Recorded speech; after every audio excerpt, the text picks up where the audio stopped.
Hey everyone, this is Geetanjali. आज के इस वीडियो में हम डिस्कस करेंगे सिविल जजमेंट राइटिंग। आज जो हम जजमेंट राइटिंग डिस्कस करने वाले हैं ये छत्तीसगढ़ जुडिशल सर्विसेज में 2015 में सिविल जजमेंट राइटिंग जो पूछी गई थी वही हम आज डिस्कस करेंगे। ये बुक जो मैं अपनी जजमेंट राइटिंग की रिवीजन के लिए रेफ़र करती हूँ, उस बुक की लिंक आपको डिस्क्रिप्शन बॉक्स में मिल जाएगी। ये क्वेश्चन जो आज हम डिस्कस करेंगे उसके फैक्ट्स क्या हैं कि एक ट्रेडर है, उसका नाम है अशोक जैन। इसने एक लोन दिया है सोहनलाल गुप्ता को 20,000 रुपये का 1 जनवरी 2012 को, जो कि रायपुर में दिया था, जिसके बदले में इस सोहनलाल गुप्ता ने एक प्रोमिसरी नोट एग्जीक्यूट किया और अशोक जैन को दिया। और ये जो अशोक जैन है ये रायपुर में रहता है और सोहनलाल रहता है बिलासपुर में। अब जब पैसा देने के बाद अशोक जैन ने अपनी ये पैसे वापस मांगे, एक लेटर लिखा 1/1/2014 को, यानी कि 2 साल बाद सोहन गुप्ता को एक लेटर लिखा। उसके बाद इस अशोक जैन ने 1/1/2014 को, यानी कि 2 साल के बाद इस सोहनलाल गुप्ता को मनी की डिमांड करी कि जितना पैसा आपने मुझसे लिया है वो मुझे वापस कर दो। तो इस सोहनलाल गुप्ता ने रिप्लाई दिया कि ये जो अमाउंट है ये मैं आपको 2 साल के बाद पे कर दूंगा, क्योंकि अभी मैं कुछ फाइनेंशियल डिफ़िकल्टीज से गुजर रहा हूँ, तो अभी मेरे पास पैसा है नहीं, बट मैं एश्योर करता हूँ कि मैं आपको 2 साल के बाद दे दूंगा। तो अब ये 2 साल निकलने के बाद, यानी कि 1/1/2016 को, 2014 को उसने एश्योरेंस दिया था, 2 साल भी निकल गए, 2016 को अब इस अशोक जैन ने सूट फाइल किया अपनी उस अमाउंट को रिकवर करने के लिए सिविल कोर्ट में रायपुर। अब सोहनलाल कोर्ट में आता है और कहता है कि जो ये रायपुर कोर्ट है इसको कोई टेरिटोरियल जुरिस्डिक्शन नहीं है इस सूट को डिसाइड करने का। सोहनलाल गुप्ता अपना रिटन स्टेटमेंट फाइल करता है और उसमें ये पॉइंट रेज करता है कि ये जो सूट फाइल किया गया है ये 3 साल के बाद फाइल किया गया, क्योंकि मनी क्लेम में सूट फाइल करने का जो टाइम पीरियड है वो होता है 3 साल और ये सूट जो है वो 3 साल के बाद फाइल किया गया, तो मतलब ये पार्ट बाय लिमिटेशन। और साथ ही अपने WS में यानी रिटन स्टेटमेंट में वो ये बात भी कहता है कि ना तो मैंने कोई अमाउंट इस बंदे से लिया है और ना ही मैंने इसको कोई प्रोमिसरी नोट लिख कर दिया है। ये तो था हमारे उस क्वेश्चन के फैक्ट। अब डिसाइड करते हैं जजमेंट राइटिंग को कि जजमेंट राइटिंग करनी कैसे। उसके बाद स्टार्ट करते हैं हमारी जजमेंट राइटिंग। सबसे पहले आप सेंटर में लिखेंगे कोर्ट का नाम, कोर्ट का डेजिग्नेशन, उनका डिस्ट्रिक्ट और स्टेट। उसके बाद प्रिजाइडेड बाय, यानी कि जो जज होंगे उनका नाम लिखा जाएगा। यहाँ पे राइट साइड में आप लिखेंगे CIS number, civil suit number, date of institution. Left side पर आप फिर सबसे पहले प्लेंटिफ की पूरी डिस्क्रिप्शन लिखेंगे, प्लेंटिफ का नाम, son of, age, residence of, उनका ऑक्यूपेशन।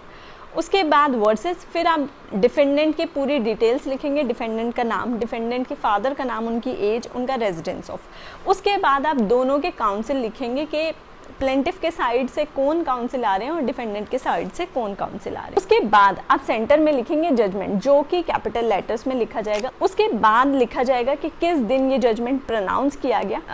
सिविल जजमेंट राइटिंग में फर्स्ट पैरा में लिखा जाएगा कि प्लेंटिफ ने ये सूट क्यों फाइल किया। उसके बाद सेकंड पैरा में लिखा जाता है कि कोई अगर एडमिटेड या डिनाइड फैक्ट है तो वो सेकंड पैरा में लिखे जाएंगे। उसके बाद थर्ड पैरा में प्लेंटिफ की पूरी स्टोरी लिखी जाएगी।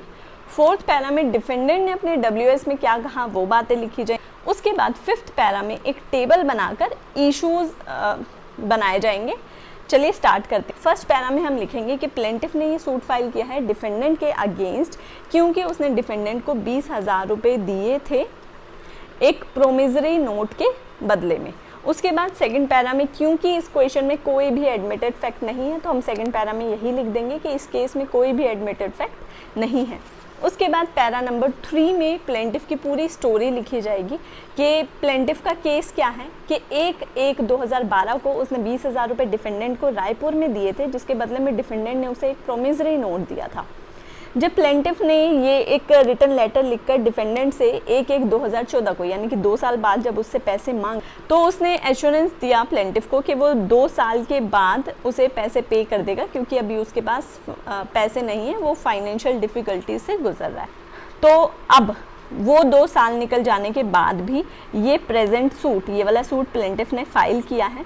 और साथ साथ ये बात लिखना ज़रूरी है कि प्लेंटिफ का जो सूट है वो with in jurisdiction, with in limitation और प्रॉपर कोर्ट फीस के साथ ही प्लेंटिफ ने फाइल किया है। भले ही ये चीज़ें आपके क्वेश्चन में मेंशन नहीं हो, फिर भी हम जब पैरा नंबर 3 में प्लेंटिफ की पूरी डिस्क्रिप्शन लिखेंगे तो हम ये प्रिज्यूम करते हुए चलेंगे कि ये सब कुछ विद इन जुरिस्डिक्शन ही है। उसके बाद आएंगे पैरा नंबर 4 पे। डिफेंडेंट अपने WS में डिनाई करता है कि उसने कोई भी लोन नहीं लिया है और ना ही उसने कोई प्रोमिसरी नोट साइन किया है, और वो प्रिलिमिनरी ऑब्जेक्शन ये भी रेज करता है कि रायपुर कोर्ट में, जिस कोर्ट में ये सूट प्लेंटिफ ने फाइल किया है, उस कोर्ट को कोई जुरिस्डिक्शन नहीं है और ये सूट बार्ड बाय लिमिटेशन है। उसके बाद आते हैं पैरा नंबर 5 पे। पैरा नंबर 5 में हम लिखेंगे कि दोनों पार्टीज़ के एडमिशन और डिनाइल के बेसिस पे कोर्ट ने उनका एग्जामिनेशन किया ऑर्डर 10 रूल 2 में, और एग्जामिनेशन करने के बाद अब कोर्ट ये इश्यूज़ फ्रेम कर रही है। देखिए, जब भी हम इश्यूज़ फ्रेम करेंगे तो सबसे पहले जो इश्यूज़ फ्रेम किए जाएंगे वो होंगे प्रिलिमिनरी ऑब्जेक्शन के इशू, जैसे कि जुरिस्डिक्शन का इशू, लिमिटेशन का इशू, कोर्ट फीस का इशू। अगर इस तरह के इश्यूज़ रेज हुए हैं, डिफेंडेंट ने इस तरह के इश्यूज़ रेज किए हैं, तो सबसे पहले वो ही इशू फ्रेम किए जाएंगे और वो ही इशू सबसे पहले डिसाइड किए जाएंगे। तो क्योंकि इस केस में डिफेंडेंट ने इस तरह के इश्यूज रेज किए हैं, तो सबसे पहले हम इशू भी यही बनाएंगे कि क्या प्लेंटिफ का जो सूट है ये बार्ड बाय लिमिटेशन है और इसका ओनर्स जो है वो डिफेंडेंट के ऊपर होगा। उसके बाद सेकंड हम इशू बनाएंगे कि क्या ये जो रायपुर कोर्ट है इसके पास टेरिटोरियल जुरिस्डिक्शन है इस केस को डिसाइड करने का, और इसका जो ओनर्स है वो भी डिफेंडेंट के ऊपर होगा। उसके बाद थर्ड इशू हम फ्रेम करेंगे कि क्या डिफेंडेंट ने प्लेंटिफ से लोन लिया था और बदले में कोई प्रोमिसरी नोट दिया था, और इसका ओनर्स होगा प्लेंटिफ के ऊपर। उसके बाद हम लिखेंगे कि क्या प्लेंटिफ इस लोन अमाउंट को रिकवर करने के लिए एंटाइटल है, और इसका ओनर्स भी होगा प्लेंटिफ के ऊपर। उसके बाद लास्ट हमारा इशू बनेगा जो कि हर सिविल सूट में बनेगा, वो होगा रिलीफ और कॉस्ट का इशू। उसके बाद आप ध्यान से देखें तो इस टेबल में लास्ट में एक कॉलम है फाइंडिंग्स का, जो कि इस टाइम फिल्ड है क्योंकि ये जजमेंट डिसाइडेड है। अभी क्योंकि हमारा जजमेंट डिसाइड नहीं हुआ है तो हम इन फाइंडिंग्स को ब्लैंक ही छोड़ेंगे। जैसे जैसे हम इश्यूज डिसाइड करते जाएंगे हम ये कॉलम्स फिल करते जाएंगे। और दूसरी बात ये कि जब भी ये इश्यूज फ्रेम किए जाएंगे वो उन्हीं बातों पे फ्रेम किए जाएंगे जो कि प्लेंटिफ ने असर्ट किए हों और डिफेंडेंट ने डिनाई कर दिए हों। कोई भी एडमिटेड फैक्ट के ऊपर इशू नहीं बनेगा। उसके बाद हम सेंटर में लिखेंगे determination and analysis of issue with reasons. यहाँ से हमारा जुडिशियल माइंड लगना स्टार्ट हो जाएगा। अब तक जो हमारा पैरा नंबर 5 तक था वो हम सारी चीज़ें क्वेश्चन में से ही उठा रहे थे। अब यहाँ पैरा नंबर 6 से हमें अपना जुडिशियल माइंड अप्लाई करना है, मतलब हर एक इशू को क्वेश्चन के फैक्ट्स के अकॉर्डिंग एनालाइज करते हुए चलना है। सबसे पहले हम लेंगे इशू नंबर 1 जो कि हमारा था लिमिटेशन को लेके। तो पैरा 6 में हम ये लिखेंगे कि सबसे पहले हम प्रिलिमिनरी ऑब्जेक्शन जो रेज़ किया डिफेंडेंट ने वो ये था कि प्लेंटिफ का सूट बार्ड बाय लिमिटेशन है, और सेक्शन 3 ऑफ लिमिटेशन एक्ट के अकॉर्डिंग सूट अगर बार्ड बाय लिमिटेशन है तो वो डिसमिस हो अगर वो प्रेस्क्राइब पीरियड के बाद फाइल किया गया हो। तो ऑर्डर 14 रूल 2 ऑफ CPC के अकॉर्डिंग कोर्ट ये सही समझती है कि सबसे पहले जो है वो बार ऑफ लिमिटेशन का इशू डिसाइड किया जाए। तो as per section 103 of Indian evidence act जो लीगल मैक्सिम है इनकम्बेंट प्रोबिशियो क्यू डिसिट क्वी नॉन, जो बर्डन है इस इशू को प्रूव करने का वो डिफेंडेंट के ऊपर है। प्लेंटिफ अपीयर होता है एज PW1 और ये कहता है कि उसने लोन अमाउंट दिया था 20,000 डिफेंडेंट को, जिसके बदले में डिफेंडेंट ने उसे प्रोमिसरी नोट 1/1/2012 को साइन करके दिया था। उसके बाद PW1 ये कहता है कि उसने एक लेटर लिखकर 2014 में यानी 1/1/2014 को 2 साल के बाद डिफेंडेंट से पैसा मांगा, बट डिफेंडेंट ने रिप्लाई किया थ्रू लेटर। क्योंकि उसने भी लेटर से ही मांगे थे तो हम ये प्रिज्यूम करते हुए चलेंगे कि डिफेंडेंट ने भी लेटर से ही रिप्लाई किया हो, और ये एश्योरेंस दिया कि इस अमाउंट को वो 2 साल में पे कर देगा। उसे अभी फाइनेंशियल डिफ़िकल्टीज़ हैं, इसलिए जब कोई पैसा डिफेंडेंट ने वापस नहीं किया तो प्लेंटिफ को 1/1/2016 को ये सूट फाइल करना पड़ा। PW1 अनरिबट रहा, उसे रिबट नहीं किया गया। उसके बाद अब आपके माइंड में ये क्वेश्चन आ रहा होगा कि हमारी ये एविडेंस वाली बात तो क्वेश्चन में कहीं भी नहीं कही गई, तो प्लेंटिफ का जो प्लेंट में उसने जो भी स्टेटमेंट कही है वो ही उसकी एविडेंस भी मानी जाएगी। अगर क्वेश्चन में कोई पर्टिकुलर एविडेंस नहीं दी गई है तो हम ये सारी चीज़ प्रिज्यूम करते हुए चलेंगे, और डिफेंडेंट का जो WS है वो उसकी एविडेंस मानी जाएगी। उसके बाद पैरा नंबर 7 में हम लिखेंगे पर कॉन्ट्रा, मतलब प्लेंटिफ ने जो बात कही ऊपर वाले पैरा में उसके बदले में डिफेंडेंट क्या कहता है, DW1 यानी डिफेंस विटनेस बोलता है कि ये जो सूट है ये बार्ड बाय लिमिटेशन है। मतलब हमने क्या किया, पैरा 6 में ये बात लिख दी कि 103 के अकॉर्डिंग ये जो प्रिलिमिनरी इश्यूज़ हैं ये सबसे पहले डिसाइड होने चाहिए, क्योंकि अगर ये पहले डिसाइड नहीं होते हैं तो ये सूट डिसमिस होता है। तो अगर पहला ही इशू डिफेंडेंट के फेवर में आ जाता है तो आगे हमें फिर एनालाइज करने की ज़रूरत ही नहीं होगी इश्यूज़ को, इसलिए हम ये सबसे पहले डिसाइड करेंगे। पहले में हमने पैरा 6 में प्लेंटिफ की पूरी स्टोरी लिख दी, फिर डिफेंडेंट का वर्जन था वो लिख दिया। अब पैरा 8 में हम एनालाइज करेंगे, वो क्या, इस पूरे मैटर को देखते हुए कोर्ट को ये लगता है कि आर्टिकल 35 ऑफ लिमिटेशन एक्ट के अकॉर्डिंग इस सूट को यानी कि रिकवरी सूट को फाइल करने का जो टाइम पीरियड होगा वो 3 इयर्स होता है from the date of promissory note, जिस दिन से प्रोमिसरी नोट साइन हुआ उस दिन से 3 साल। पर सेक्शन 18 ऑफ लिमिटेशन एक्ट के अकॉर्डिंग अगर प्रेस्क्राइब्ड पीरियड एक्सपायर होने से पहले वो पर्सन अपनी लाइबिलिटी की एक्नॉलेजमेंट कर लेता है राइटिंग में और वो पार्टी साइन करके, तो नया लिमिटेशन पीरियड रन करना स्टार्ट हो जाता है। फिर उसके बाद हम लिखेंगे एग्जिबिट P2 और P3 से ये बिल्कुल क्लियर होता है कि जब 1/1/2014 को डिफेंडेंट ने एक्नॉलेज किया उसकी लाइबिलिटी को ये एश्योरेंस देते हुए कि वो 2 साल में ये अमाउंट को वापस कर दे, ये एक्नॉलेजमेंट जो डिफेंडेंट ने करी है ये विद इन 3 इयर्स ही करी है, यानी कि विद इन प्रेस्क्राइब्ड पीरियड ही करी है।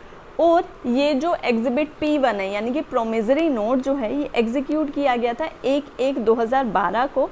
आर्टिकल 35 के अकॉर्डिंग सूट फाइल होना चाहिए था 1/1/2015 से पहले, पर इस केस में जो लिमिटेशन पीरियड है सूट को फाइल करने का वो रन करना स्टार्ट होगा उस दिन से जब उस पर्सन ने एक्नॉलेजमेंट किया था थ्रू लेटर, जो कि उसने साइन करके भी दिया था। देखिए अब ये सारी चीज़ें क्वेश्चन में नहीं लिखी हुई, ये हम सब प्रिज्यूम करते हुए चलेंगे कि उसने रिटर्न में लेटर दिया होगा और वो लेटर साइंड होगा। जो एक्नॉलेजमेंट एग्जिबिट P2 ये एक्नॉलेजमेंट है, तो इस केस में प्लेंटिफ को जो ये राइट है ये सूट इंस्टीट्यूट करने का ये 3 साल का है, और ये 3 साल तब से स्टार्ट होंगे जब वो डेट ऑफ एक्नॉलेजमेंट है। और ये सूट जो प्लेंटिफ ने इंस्टीट्यूट किया है ये 1/1/2016 को कर दिया है, और बल्कि जो ये पीरियड ऑफ लिमिटेशन एक्सपायर होना है ये होना है 2017 को। इससे जो ये इशू है ये डिसप्रूव होता है, यानी कि ये प्लेंटिफ के फेवर में प्रूव होता है। अब आएंगे हम हमारे कॉलम पे, जहाँ पे हमने लिखा था फर्स्ट इशू के सामने कि इसका ओनर्स डिफेंडेंट के ऊपर है और वो प्रूव नहीं कर पाए, तो अब हम कॉलम को फिल कर देंगे और लिख देंगे डिसप्रूव्ड। उसके बाद आते हैं हम हमारे सेकंड इशू पे, जो कि है कि क्या रायपुर कोर्ट को टेरिटोरियल जुरिस्डिक्शन है इस केस का। इस इशू को डिसाइड करने के लिए यहाँ पे हम लिखेंगे कि ये जो सेकंड प्रिलिमिनरी ऑब्जेक्शन रेज किया डिफेंडेंट ने वो ये कि रायपुर कोर्ट के पास जुरिस्डिक्शन नहीं है इस केस को डिसाइड करने का। तो अगर हम देखें ये सुप्रीम कोर्ट का एक जजमेंट है Abdul Gafoor versus state of Uttarakhand 2008 supreme court, जिसमें सुप्रीम कोर्ट ने ये डिसाइड किया कि सभी सिविल कोर्ट्स के पास एक इनहेरेंट जुरिस्डिक्शन होता है सभी सिविल सूट्स को डिसाइड करने का जब तक कि वो एक्सप्रेसली या इम्प्लाइडली बार्ड ना हो, और कोर्ट जिसके सामने कोई भी सिविल सूट आया वो ऐसे ही प्रिज्यूम करेगी जैसे कि इस कोर्ट के पास इस सूट को डिसाइड करने का जुरिस्डिक्शन है, जब तक कि लैक ऑफ जुरिस्डिक्शन मैनिफेस्ट ना हो। मतलब एक कोर्ट के सामने प्लेंट आया, प्लेंट को देखने से नहीं लग रहा कि कोर्ट का जुरिस्डिक्शन नहीं है, तो कोर्ट यही मानेगी कि मेरा जुरिस्डिक्शन है इस केस को डिसाइड करने का। अगर प्लेंट से दिख रहा है तो वो अलग बात है, कोर्ट फिर उसे रिटर्न या रिजेक्ट जो करना है वो करेंगी। प्लेंटिफ सिर्फ अपने जब प्लेंट फाइल करेगा तो उसे सिर्फ अपने प्लेंट में ये बात अजर्ट करनी है कि इस कोर्ट को जुरिस्डिक्शन है। अब उसने सिर्फ ये बात कहनी है, इस बात को प्रूव करना ज़रूरी नहीं है।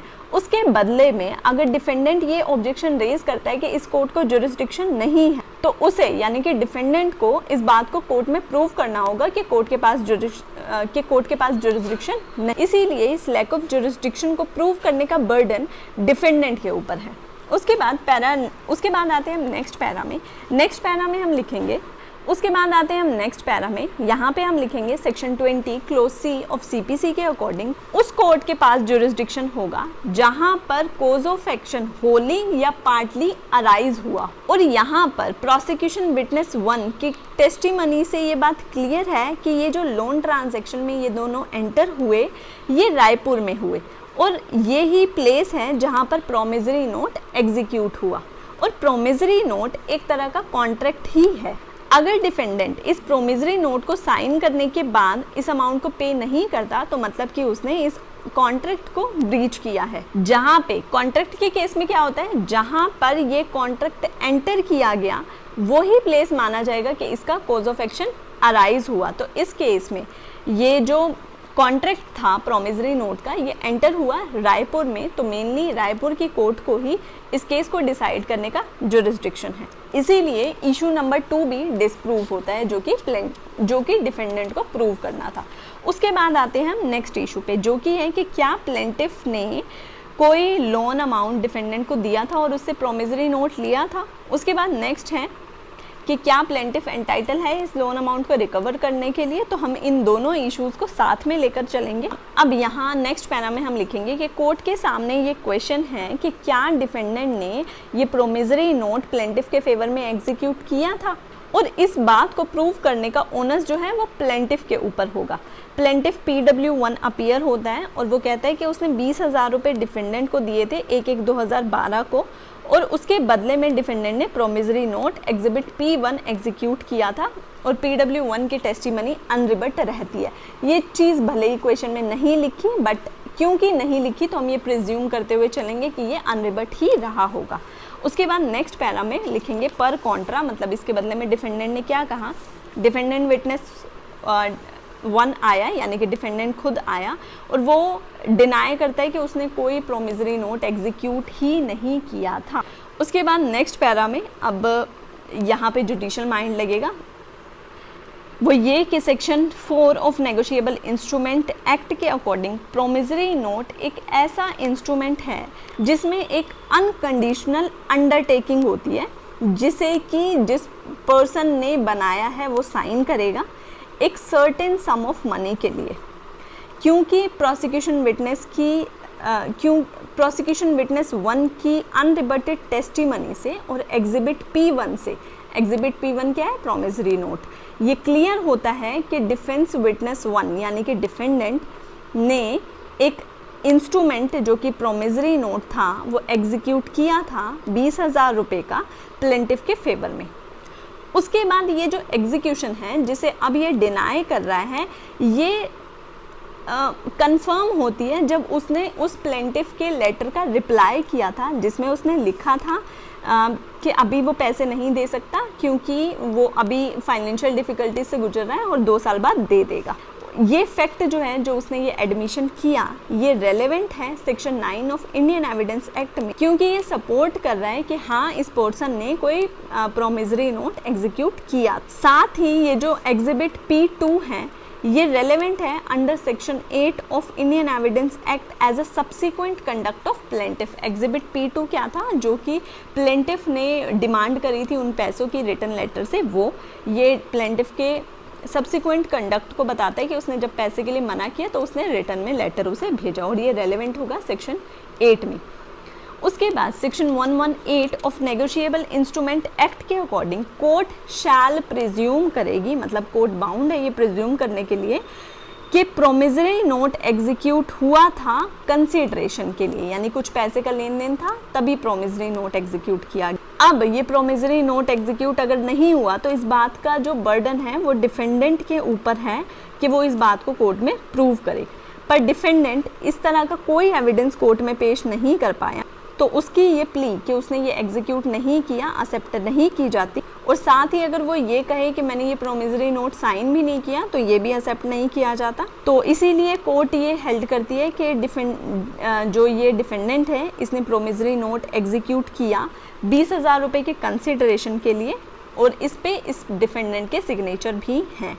उसके बाद नेक्स्ट पैरा में हम लिखेंगे कि ये प्रूव हो चुका है कि डिफेंडेंट ने 20,000 रुपये का लोन लिया था और एक प्रोमिसरी नोट एग्जीक्यूट किया था प्लेंटिफ के फेवर में, और कोर्ट ये कंक्लूड करती है, मतलब कोर्ट ये डिसाइड करती है कि जो ये प्लेंटिफ है ये एंटाइटल है कि ये इस मनी को रिकवर कर सके डिफेंडेंट से, और ये उसका लीगल राइट है। इसलिए इशू नंबर 3 और 4 जो हैं वो प्रूव होते हैं, क्योंकि उनका जो बर्डन था वो प्लेंटिफ के ऊपर था और प्लेंटिफ ने अपना बर्डन प्रूव किया। उसके बाद आएंगे इशू नंबर 5 पे, जो कि था रिलीफ और कोस्ट। यहाँ पे हम लिखेंगे सारे इश्यूज़ को डिटरमाइन करने के बाद कोर्ट को ये लगता है कि प्लेंटिफ ने अपना केस जो है वो प्रूव किया है, इसीलिए कोर्ट ये डिक्री पास करती है कि जो ये लोन का अमाउंट है ये रिकवर किया जाए डिफेंडेंट से, यानी कि प्लेंटिफ के फेवर में ये डिसाइड करती है, और ये रिलीफ देती है कि प्लेंटिफ एंटाइटल है लोन अमाउंट के लिए डिफेंडेंट से, और उसे ये बाउंड किया जाता है, ऑर्डर दिया जाता है कि वो विद इन 7 डेज़, जिस दिन डिक्री आएगी उसके 7 दिन के अंदर अंदर प्लेंटिफ को ये अमाउंट वापस करे। डिफेंडेंट अपनी कोस्ट तो बियर करेगा ही, साथ साथ प्लेंटिफ की कोस्ट भी बियर करेगा, और जो एडवोकेट फीस है जो भी सर्टिफाइड है जितनी बनती है उतनी को वो भी डिफेंडेंट के ऊपर डाली जाती है। उसके बाद राइट साइड पे आप लिखेंगे साइन, जो कि होंगे सिविल जज 2nd क्लास रायपुर छत्तीसगढ़। उसके बाद लेफ्ट साइड पर आप लिखेंगे decree to be drawn accordingly. उसके बाद थोड़ा सा स्पेस देकर आप लिखेंगे this judgment is dated signed and pronounced in open court. फिर दोबारा आप नीचे साइन करेंगे, लिखेंगे सिविल जज 2nd क्लास रायपुर छत्तीसगढ़।